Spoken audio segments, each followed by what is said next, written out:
Hello everybody, I am your host James Diboe from Culturelution, and I'm hosting the show The Discovering, and it's discovering a lot of different things around this world. You know me as a world traveller, visit indigenous peoples, also research African history for more than 20 years, and I'm of Nigerian descent, Ijaw tribe. And also I'm here with a special guest, Ashleigh Nugent, who's been on Big Condo Radio before. And Ashleigh has got a book called Locks Out. Also, he's here to talk about his experience in growing up in Jamaica at a certain point of his life. We're going to go over that now. How are you doing, Ashleigh, anyway? I'm doing very well, James. Thank you so much for having me back at Big Condo. I love what you guys are doing. It's absolutely brilliant, and it's an honour to be asked back again so soon. Thank you so much. It's a pleasure to have you on. And I thought I watched your show on Big Condo Radio last time, and there's a lot of interesting things on that I wasn't aware of at all. Now, you were born in England, but Yes. There's a time when you went to Jamaica. I'm a Yorkshireman. Okay, you're Yorkshireman. I Right, was born in okay. Beverley by Hull. Yeah. So we'll start off first. We'll touch on your book, Yeah. first of all. Okay. You've got a book called Locks. You've got it Yeah. with you now, haven't you? Yeah. Wait, are we on camera? Is that me on camera? That's you, yeah? Locks. Go on Amazon, check the reviews. It's boss. Get it. That's it. I'll be getting myself a copy soon anyway. So how did it all come about, this lifestyle of yours, from going to Jamaica to suffering multiple stab wounds and going to a dungeon, and then you've got a degree later, and next time I've seen you in the Echo also. Congratulations. Thank you. Definitely, if you want to tell us a bit about that. Yeah, where do you want me to start? Do you want me to start at the end, a bit where I am now, or at the beginning? Let's go straight into when you went to Jamaica. Okay, so we're starting in the middle. Okay, I was 16 years old when I went to Jamaica. And I was there to learn about my identity as a black guy. Yeah. I was brought up in a small village called Rain Hill, where there were very, very few people who were not white. So therefore, I was born in 76, growing up in the 80s. Obviously, I was told from the time I was, as far back as I can remember, that I'm different. People's parents tell them, oh, that he's different, his dad's foreign, because my dad was from Jamaica. Now, to me, I did not understand that even though my dad was 6'2" and had a huge afro and a big afro beard at the time, with microphone, but to me, I could not see that he looked different to anybody else's dad. Okay. Because children it's not an obvious thing to point out. Yeah. A bit of melanin and some curlier hair, that's not something that you notice. So I remember very clearly standing on the stool in the bathroom, looking in the mirror in the bathroom, quoted the beat on purpose, looking in the mirror in the bathroom and thinking, I'm not coloured. They keep saying I'm coloured, that was the polite term, then coloured. Okay. And half caste. Yeah. But I'm not coloured, because coloured means stripes of colour. It was like red, purple, yellow. And my dad hasn't got red, purple, yellow stripes either. So anyway, you start to develop, as you get older, people start telling you these things, these stereotypes come into play, and people keep saying, oh, black lads are like this, or black lads have got a chip on the shoulder, and oh, your dad must smoke weed, he's Jamaican, isn't it? I bet you always find weed in his bedroom, all this kind of, I mean, I'd never done such things, he was just a professional, educated man. But you start to, this identity is foisted upon you. Yeah. So you get to be a teenager, and obviously we've got all the hormones going. You're trying to develop your own identity towards a point of self-actualization. Who am I? Where do I fit in this society? Right. And we all go through this, all of us. But from my perspective, it was a case of, well, I'm different apparently to all of my friends. Because I've been told I'm different all my life, but I don't know what that means. I don't feel different. I don't dress different. I don't think differently. I don't think so. Just a different cultural background. I've started listening to NWA. Yeah. This is now 92, 93. I've started listening to NWA and Tupac and De La Soul, and, Classics. And I've had Bob Marley. I've started listening to reggae, and I'm looking at the only black role models that we had then. Yeah. Which were American. That's right. We only had Trevor McDonald in this country as a black male role model. But I didn't watch the news at 10. I was a kid. So I'm looking at the way they dress and thinking, well, should I be into that? Should I dress differently to my friends? Should I? So that's why I'm in Jamaica, to find out, what does this mean? They think I'm different. Okay. So in what way am I different? And in Jamaica, they must be different to them in the same way that I am different to them. So if Yeah. I go there, I'll learn who I'm supposed to be. Now, if I could answer that a little differently, yeah. Yeah. Last time I was on a show with Chase, and I was explaining about my Trinidad on my mum's side, and I was explaining about my Nigerian on my father's side. Yeah. I say I more gravitate to my Nigerian side. Now, because they come from Africa. Now, this is part of also, you have to understand how with Jamaicans or anyone in the Caribbean or America, anywhere slaves were captured, they weren't slaves, but captured people and taken into slavery. It's all the same story where if you go to Africa, I've been a good few parts of Africa, Gambia, Kenya, Zanzibar, Madagascar, and Morocco, you know, a few places. So I've got to speak to African people. When I got to Gambia, you see, I worked my way into Africa when I went there. I first started with the north because you don't know when you're younger. You think, well, let me try Morocco first. Okay, easy. Then I wanted to go into West Africa. So I started with Gambia. And the experience when I got to Gambia, you know, because you must have seen the movie Roots. Country Kente when you're younger than back in the day. Back and in the recently day with the family so, and the new version. Yeah. So every African I was coming across in Gambia would all saying "Welcome home," and that feeling when I was getting that warm welcome home, and it was like this is where it's really at. And don't get me wrong, there's a few places in the Caribbean or America where they might still practice African cultures. Haiti, some parts of Cuba, Indeed. Some parts of Brazil, yes. And there's different places and parts of America. Indeed. Now, that's what I'm trying to embrace, you see. It's the ancient African roots. It's not just like we went through the slave trade, and because, okay, we might not have the shackles on us, but the shackles are still in the brain. Same time, colonialism is just as bad as slavery. I mean, we think slavery's bad, but colonialism is destruction. But like for you, though, I mean, it's interesting because when you're growing up as a youth, you know, at the end of the day, I'm brought up on rice and peas, Jamaican, isn't it? You know, so, and African food also. So when you've gone to Jamaica now, how did you end up in the situation? You end up going to a jail and you suffered multiple stab wounds and stuff. So how did you end up in that boat?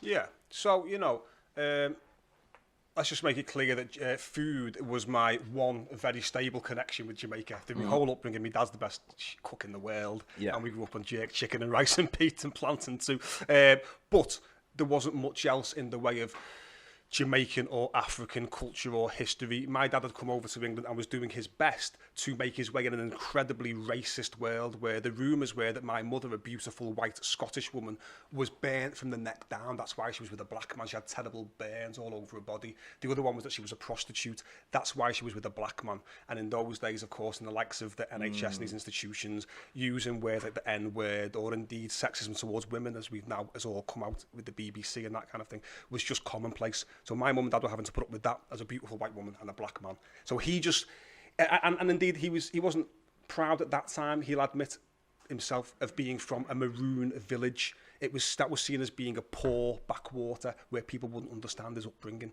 Okay. So we didn't talk about that stuff when we were growing up much. Now, when I went to Jamaica, I was therefore very naive about Jamaican culture and history. Indeed, naive about the fact that Jamaica was, you know, in some respects, in some parts, a third world country. Yeah. You understand? As you know. There was a kid, like. You know, and there was then there was 43 Jamaican dollars to $1 English pound. Now there's much more. The economy has been in turmoil ever since in Jamaica.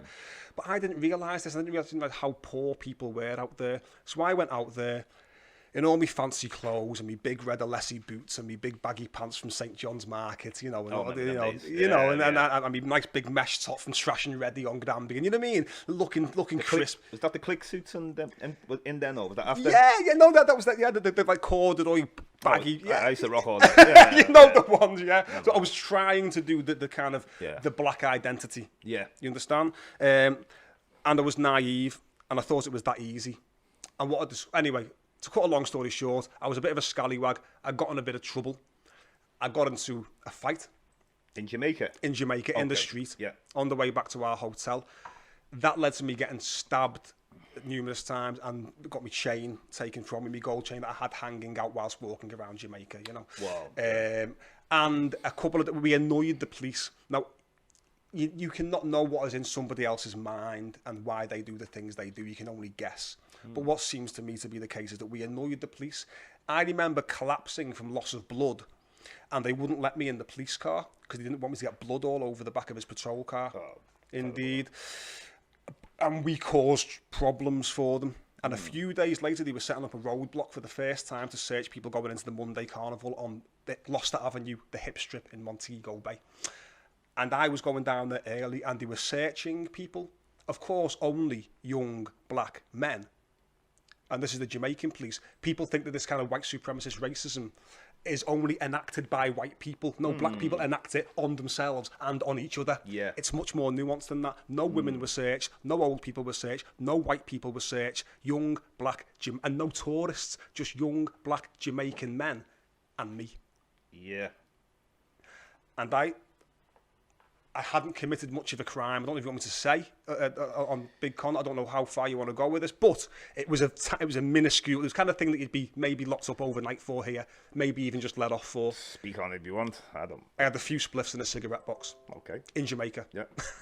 Okay, no problem. It's in Jamaica as well. Come on, it's not no surprise. People watching this now will be going, is weed illegal in Jamaica? Yes, it was then. It isn't now. It was then.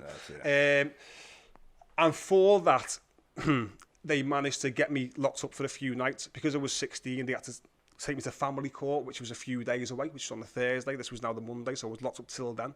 And then they decided they had to write a juvenile report on me, send it back to England, have it read, filled in, sent by post. This is 1993. Okay. There was no phone, there was no fax machine in the court. Emails didn't exist. Yeah. This was 93. There's a post-it, get it, and for the period of time that would take, and they guessed maybe that would take 5-6 weeks, I was going to be banged up. Right. And part of that bang up was being put in this underground dungeon in a place called Cops. Sounds like something out for a movie, this. Indeed. Wow, yeah. Cops was in Hanover. It was called Place of Safety for Boys. I gather it was like 21s and under, because some of the lads, I had my 17th birthday in Cops. Some of the lads in there were older than me. Some were about my age. There was also younger lads in there. This underground dungeon was smaller than this room. There was about 17 of us in there. There was no running water. The toilets didn't flush. This is underground in a tropical country. The toilets were piled high with feces because I don't know how long they hadn't flushed for. You don't leave 24/7. Some of the lads in there had not left for months. They hadn't. This room. Yeah. It's called the strong room. Oh my God. They'd been in there. One of them told me he'd been in there 2 months. That's 2 months without a change of clothes, without a flushing toilet, without a wash, without decent food, in an underground dungeon in a tropical country. You can imagine the vibe in there. Okay. Must have been dangerous in there. Man. Wow. Well, my first day in there, I was knocked out with a big stick over the back of the head. Whilst people jumped up and down at a big steel door, shouting, I won't swear, let's just say, beat up the white man. Okay, yeah. That's because... And now we're getting into the nuance of race, to beat up the white man. Yeah, well, this is a confusion of identity, and not just yourself growing up, it's obviously people who live there too, because it's a global thing where I've seen a lot of places I've been on around the world, and I see it's like Latinos in South America.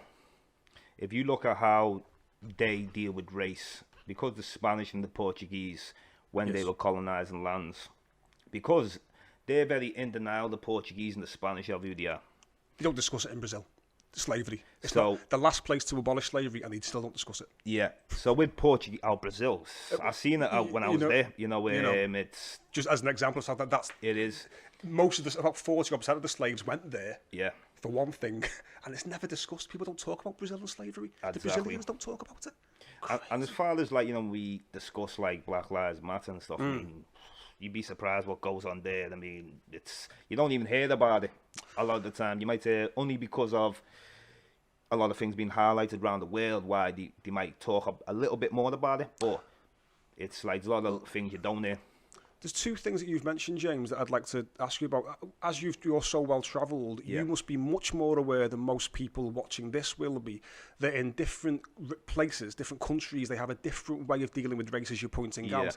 So, for example, in Haiti, there's pretty much more in my understanding, a three-tier system. There's the blacks and the whites and those in between. Yeah. In Brazil, it's like there's just like a million different names for people of different shades and different mixes. Whereas in Jamaica, they have the posh term people use nowadays, as I'm sure you're aware, pigmentocracy. In more simplistic terms, we call it shadism.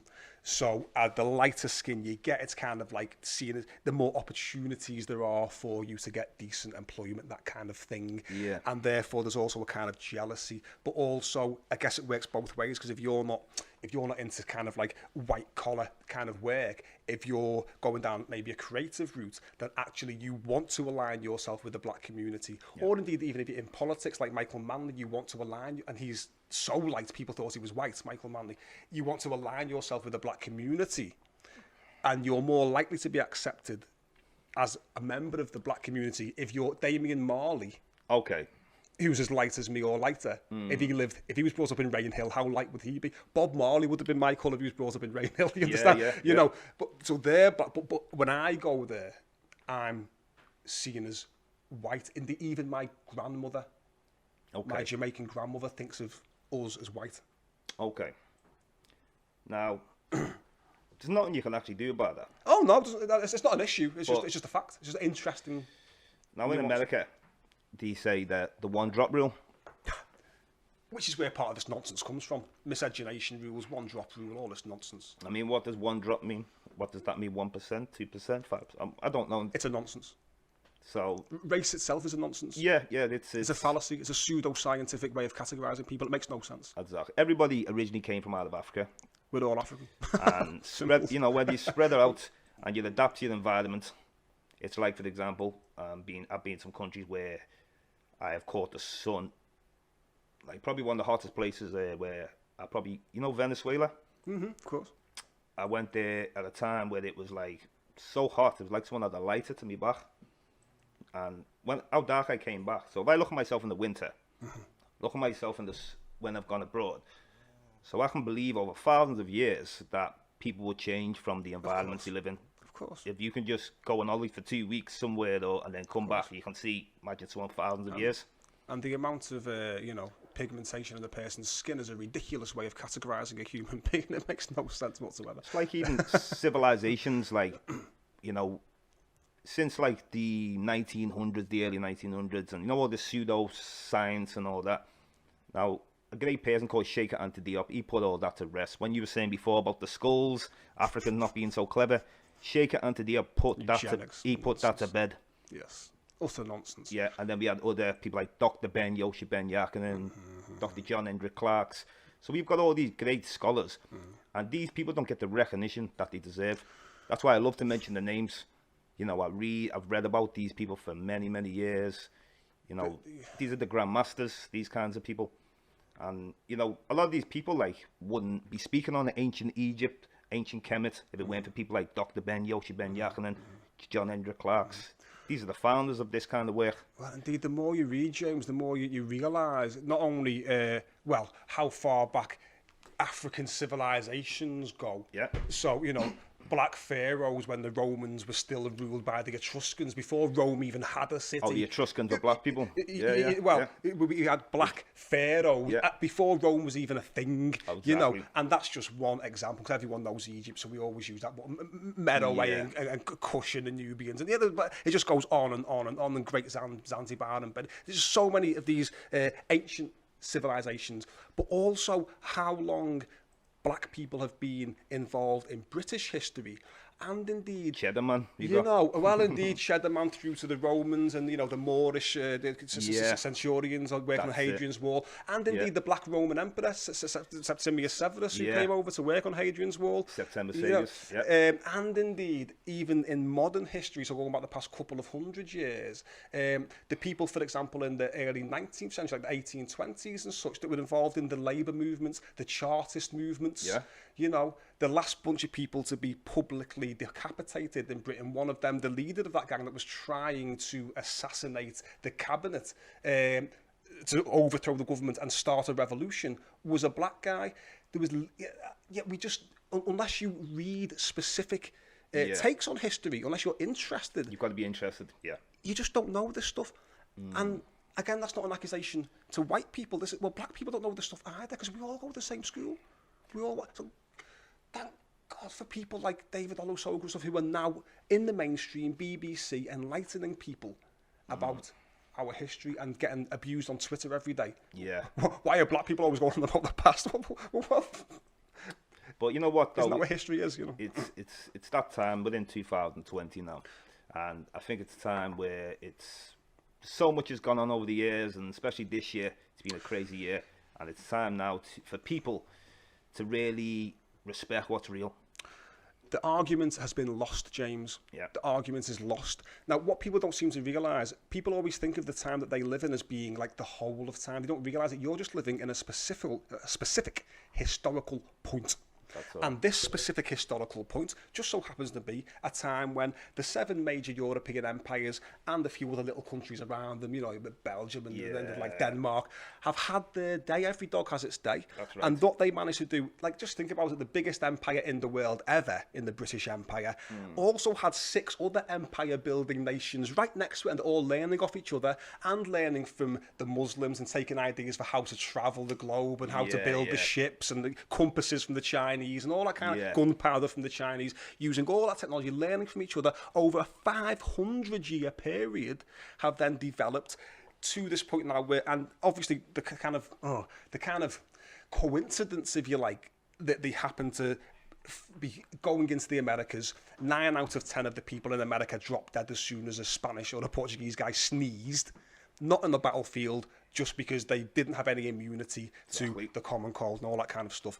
And then they were farming, they discovered, we can grow sugar here, we discovering sugar and coffee and tobacco and growing rice there. And now, there's loads of people on this continent here that we can use for that work, and indeed, developing then the slave trade, and then after the slave trade, developing the colonies, had to create this system whereby they put themselves at the top of the tree. Yeah. And now these people, Africans, look so different to Europeans. It's easy to make that hierarchy a racial thing. So now we're at the back end of that. People always tell me, that was so long ago. Why are you still talking about that? It wasn't long ago at all. Not long at all. The colonial project in Africa reached its apex in 1913, 107 years ago. And then the African nations only started freeing themselves from colonialism and becoming, getting their liberty in the 1950s and 60s.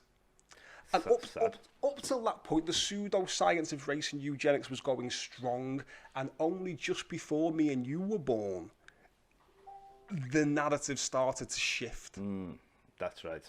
So we're living in the moment of that shifting narrative now. And you've got to take advantage of the shift. Yes. Some people, like you say, you would explain before, 2 people could be watching a person speaking or watching something, and they're interpreting it 2 completely different ways, and they're both watching the same person or watching the same program. And it's down to your reality. And maybe you didn't choose your reality yourself, maybe somebody chose it for you.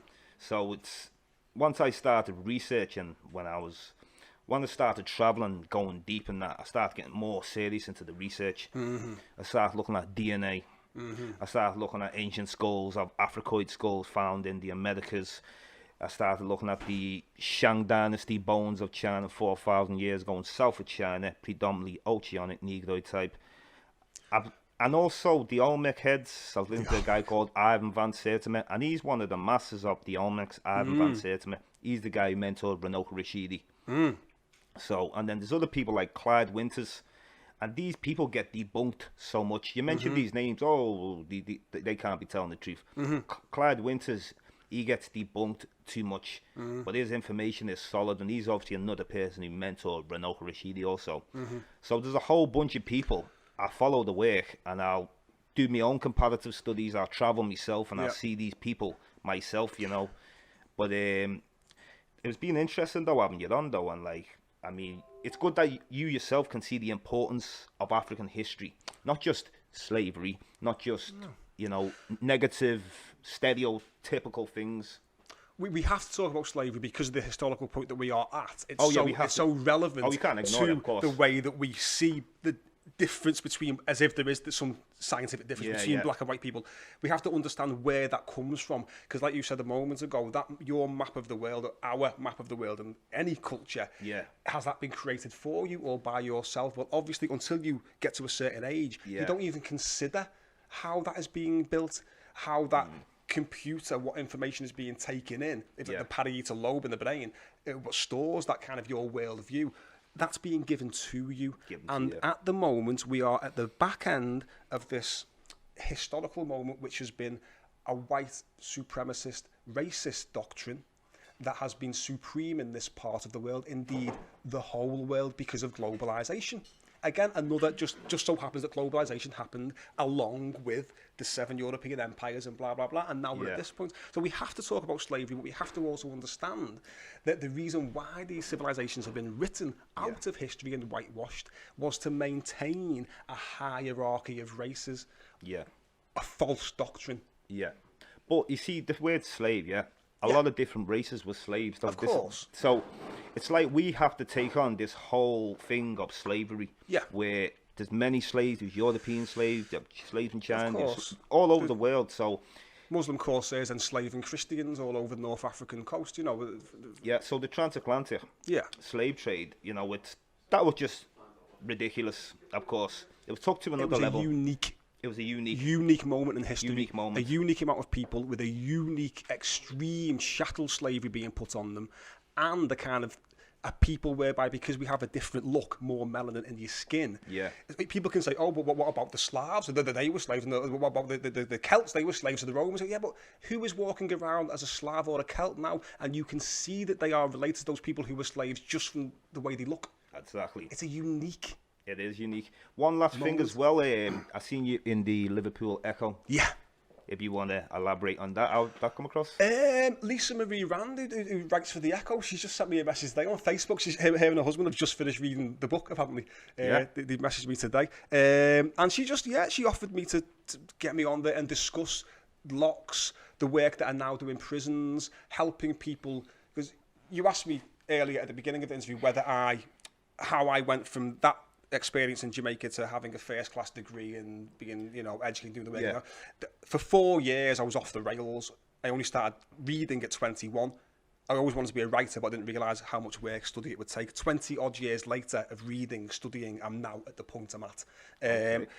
But so we go into prisons and we help people who are having similar issues to what I once had when I was a younger man. To understand how your mind works, what that map of the world is made of, how you filter information and make your own reality.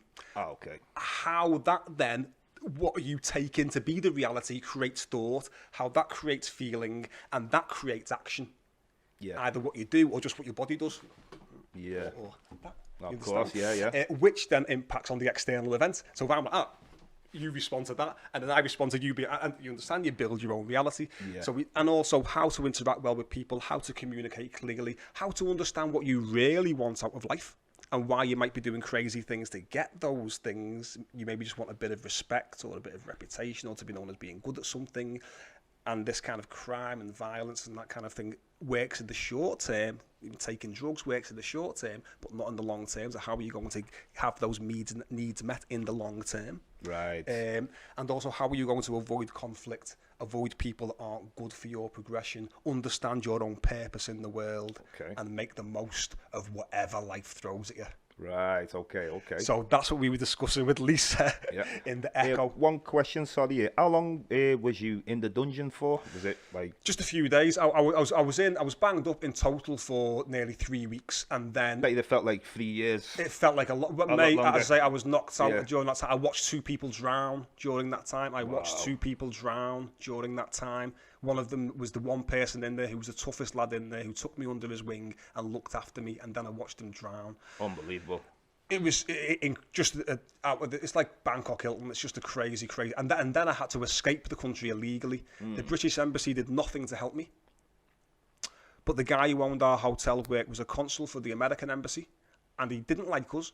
But for some reason, the American Embassy, I don't know why, forced him to get me out on bail. Wow. While the British Embassy did nothing, but then they still wanted me in the country. Okay. to go back to court after my flight home, after the date of my Right. flight. So Yeah. I then had to get out the country, Okay. away from the hotel, with the person who owned our hotel having signed for my bail and had my passport and flight tickets in his safe. Wow. You know, it's amazing. You know what? Right. Locks, folks. That's it. You know, give that flash of the book anyway, because we've got to wrap it up now without the time and that. But it's been a great discussion today, and I'm happy we've been able to highlight extra things and what I've seen from the last podcast and that. And I think this has been a great conversation. I look forward to it. James, thank you so much for having us. And obviously, you know, it's great listening to yourselves and the likes of Patrick. And I saw the interview you and Patrick did with Chase. And you guys have such a great grip on history and on We go in. non-mainstream. Yeah. Well, Patrick, like myself, he just reads, because we're the type of people where we could watch something for like 5 hours without. Some people watch 2 minutes of it. So if I watch anything, I have to watch the whole of it. I have to read the whole book. I don't read. So we relate and we talk for hours on the phone when we read the politics and stuff. What you're doing here and what Chase is doing here with Big Condo is fantastic. So thanks for having us, man. No, it is. And Chase, great interviewer, and you know, helped me get this show started anyway. And I want to thank you for coming. I'm James Diboe, your host, and we've got the show finishing called Discovering, because it's about discovering different things around the world and the universe, if it has to be that way. Oh, you want to be glad you didn't get me there. Oh yeah, we'll talk about next time. Next time we'll talk about the ancient gods or some, maybe Engai or whoever, you know. But thank you very much for coming. Thank you so much. I appreciate. Thank you. Bless you.